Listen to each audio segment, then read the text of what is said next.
Good morning, everyone. Thanks for coming for our presentation. So we're going to present our company, which is StepEZ. So we're going to present our performance review. We performed the game last 5 weeks, and we got pretty good result, and we're the first at the moment. So our slogan is for our company, making stepping easier. That means when we step each time, it make comfortable for each user. So that is our main aim. And we succeeded because we are the winner at the moment. So next slide, we are going through these topics today. The first one is vision, then strategy, then financial perspective, then customer perspective, then international business perspective, then people perspectives, then notable decision, key issues, and what we learned from this game after all. And this is our vision. So our vision is to become a world leader in the footwear company. And we are just achieved that one today. And to provide our valuable customer the high-end shoes and at the best price, because we always focus on the price, so we always reduce the price to get more profit on it and increase the market share as well. And after that, we use our slogan all the time to envision that to make stepping easier for everyone. And this is our strategy. We follow this strategy to accomplish this game. So the first one was providing up-to-date, high-quality athletic footwear to our consumer. So we just think about our consumer should be like different segments, like ages, for young generation, the young adults, then elderly people.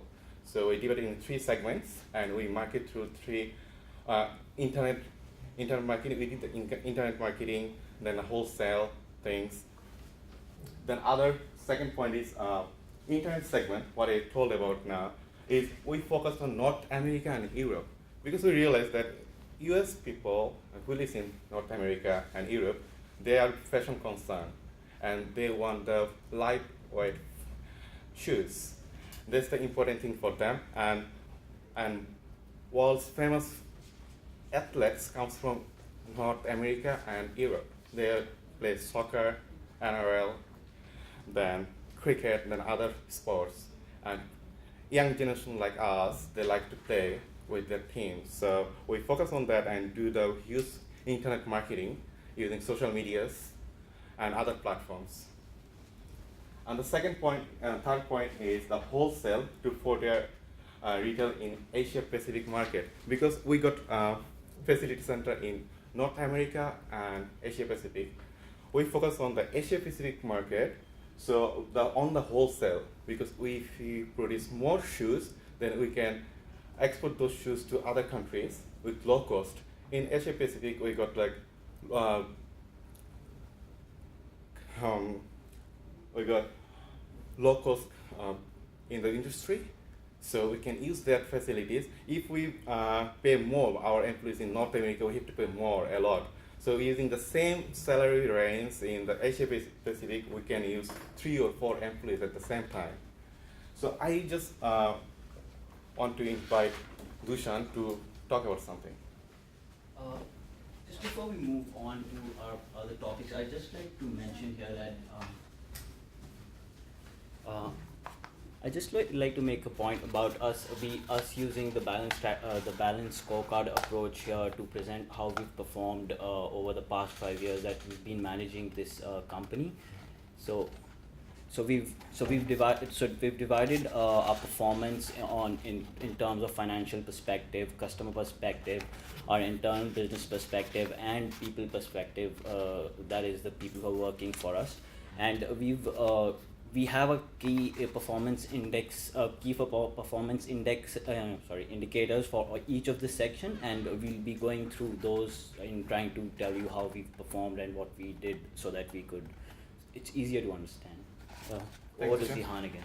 Thank you, Dushyant, for your valuable information. So when going to the next slide, so it's a financial perspective. So we divide in 4 segments. It's the EPS, earning per share, then ROE, equity on return on equity, stock price, and net revenue. So I'm just going through this graph now. So it's the earnings per share. We started from year 11, to be honest. So year 10, the value was $3 per share, and it increased to $13.5 per year in year 15. It's a huge increase for us. And on the other slide, we talk about return on equity. We succeeded a lot, to be honest. So in year 10, we was like 20% return on equity, and it goes up to year 12 is 32%, and we just stable for 1 year. Then it goes up to 42% in year 15. And it's the stock price. So stock price in the year 10 was like almost zero, and it goes up to $300 per share in year 15. It's a gradual increase over the years, and it is good for our company, and our shareholder was happy about that. And this is the net revenue. So we're talking about the net revenue now. So in year 10, it was like around 400K in year 10, and it increased to 1200K in year 15. And it's the customer perspective, so we segmented it 3 categories: the value and image rating and market share. And I'm going to the values in North America. So we have like 3 graphs here. So you can see it's the score rating, the second one is retail price, the other one is wholesale price. And we use our Legend here industry for gray color and the yellow for our company. So we can see in score rating we did a lot, like we succeeded a lot here. So in year 15, the score rating was 7.2, and the industry average was that time below 6.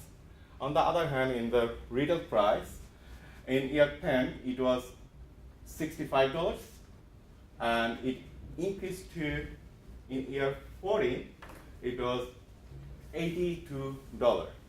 And the wholesale price is increased as well. It's a huge one. In year 14, we can see, year 13, it was $62. Similarly, we have the other 3 graphs here for score rating and retail price and wholesale in Europe, Africa. We succeeded a lot here. On the other hand, here we just dropped in retail price a little bit below 75. On the other hand, in wholesale price will increase like before. And this is this chart, value chart for Asia Pacific, and it is like similarly we increased a lot. And this for the Latin America, this is a tricky bit.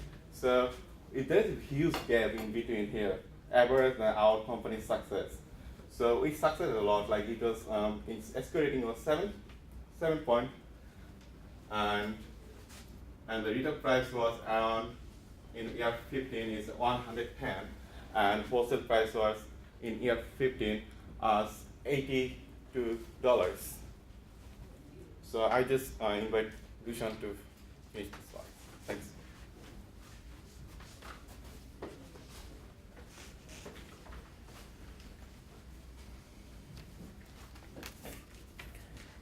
Okay, before I start with the next KPI image rating, I'll just like to point out something in the value KPI.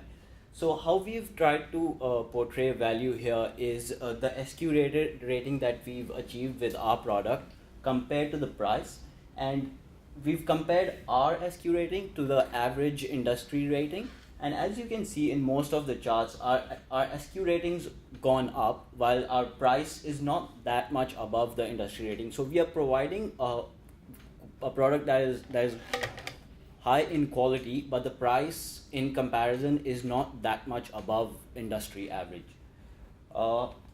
Moving on to the image rating. So this KPI, it shows us our position in the minds of the customers and how they look at the brand of footwear that we are providing them.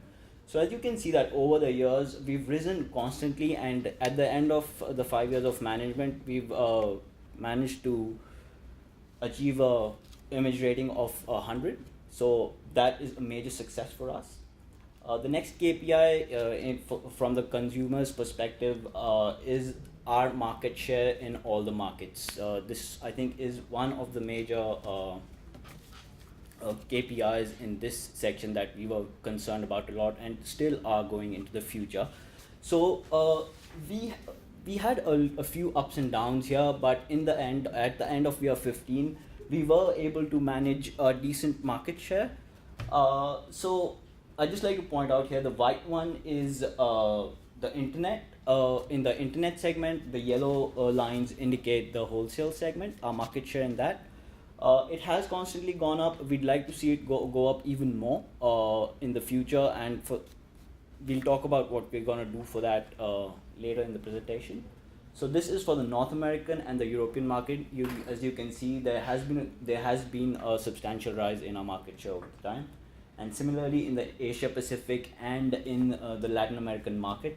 The Latin American market has been a challenge for us from the starting. And we are working towards fixing that. We're going to talk about it later in the presentation as well. Now, internal business perspective, these are the KPIs that we are looking at when we are considering this our internal business perspective, and to see how we perform and to gauge our performance and increase it gradually. So cost per SQ star, so the amount of money that we spend to increase each SQ star rating, how productive our workforce is, and what are we doing to what can we do to improve them if it's low, and the reject rate. These are all internal business things that we can that are in our hands, and we can measure and improve on them.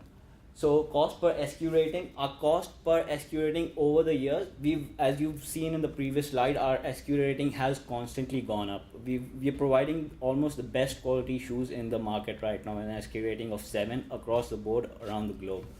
But as from these graphs you can see, in North America, Asia Pacific, North America and Europe, this is Asia Pacific and North America and Asia Pacific. These are the two production facilities that we have. We had till year 14. We've started a production facility in Europe in 2015 as well. So that's just 1 year. That's why the graph is not included. So in these two facilities, you can see the cost that we require to produce the footwear. The each cost per SQ star has constantly gone. We've been successful in decreasing it over time, so which means more profit for us even when we are producing a higher quality shoe, and we have to spend less money to produce that much quality. Workforce productivity. So our workforce productivity for both our facilities has from when we got the company, when we started managing the company in 11, it has constantly gone up in both the facilities. So we've been successful in achieving our goal there. The reject rate, when we started managing the company, the reject rate in both the facilities was quite high. And a high reject rate means you put in the effort, you produce the shoe, but in the end it gets rejected, which I think is a waste. So we've focused on reducing our reject rate as much as possible, but as we go ahead, as we keep increasing our market share in the global market, so with increasing the number of models, at presently we are doing 500 models in all 3 production facilities that we have in year 15.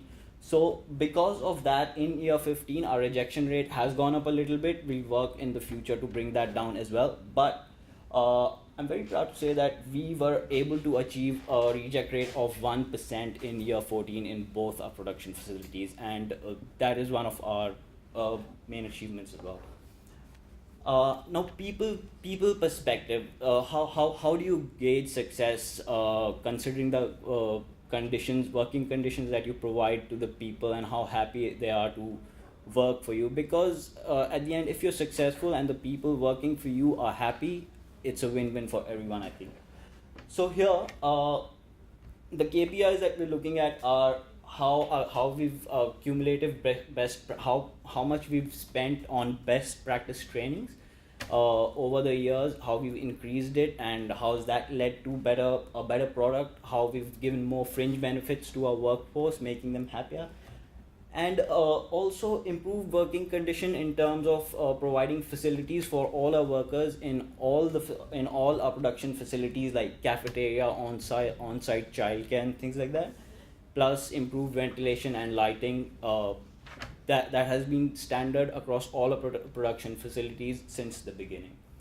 So these graphs will show you in the North American and Asia Pacific market how we've gradually increased spending on best practices training so that our product quality doesn't go down, and SQ rating is maintained, and maintaining the reject rate low at the same time. Similarly, with the fringe benefits, we've increased this gradually over time as well, keeping the workforce happy, keeping them productive. Now, I'd like to bring your attention to some of the notable decisions that I think have led to our success in financial terms. So we've been paying dividends to our shareholders since we started managing. It hasn't been much, but it has been a constant supply of money for our shareholders. All the cash on hand that we had at the end of the year, we've used that to repurchase our own stock, hence increasing our return on the equity. We've also, I'm very proud of this factor as well, that by the end of year 13, using our excessive cash, we were able to repay all the loans that we inherited. Although we did have to take another loan when we decided to start another facility in Europe and Africa. But seeing the results from year 15 and the amount of revenues that we are getting, I think next year we are planning to start another facility in Latin American market, and I think we wouldn't need a loan for that. Also, we are proud to say that from year 10 onwards, we've maintained 100%. We've maintained 100% new equipment in all our facilities, and this is one of the things that has led us to a very low reject rate and a decent SQ rating. Now, some of the key issues that we've encountered during the 5 years, the Latin American market's been a big challenge for us. We've not been able to increase our market share notably, and the cost is just too high in the Latin American market. So the steps that we think would help us and the strategy that we formulated for this market is that we'll soon, in the next couple of years, we plan to open and increase the capacity of a production plant there so that we can bring the cost of footwear that we're supplying there down, and maybe even use the excessive facility to get more into private label sales. Another thing is workforce productivity. We've done good. We've constantly improved workforce productivity, but it hasn't been as much as I would have liked. So I think it's an issue that we need to address soon so that our workforce productivity can go up even more than what it is. What we plan to do for that is, again, fringe benefits and maybe increase in wages. We have it at 2% per year now, but if we're profitable enough, I think that could go up even more. And lastly, market share. Again, we are at a good place, but I like to be at a better place, and I think for that an increase in production facilities so that we can just produce more and supply more at a better price, that would increase our market share. And so these are the key issues that I think we're facing right now, which needs to be addressed. And some of the lessons that we've learned while managing StepEZ for the past 5 years have been that you provide the market with a quality product and people will buy it, that is for sure. Competing and staying in as one of the top producers in the world, it requires a lot of effort, and you have to just be constantly involved, adjusting your strategy. Every small little thing matters, so you need to pay a lot of attention to everything and manage it properly. And after managing StepEZ for 5 years, I think our interpretation and utilization of financial statements that we get and other operating reports about the industry and about our own company, our interpretation of that has constantly improved, and we're much more fluent at reading those now than we were when we started. And thank you. All right. Can I say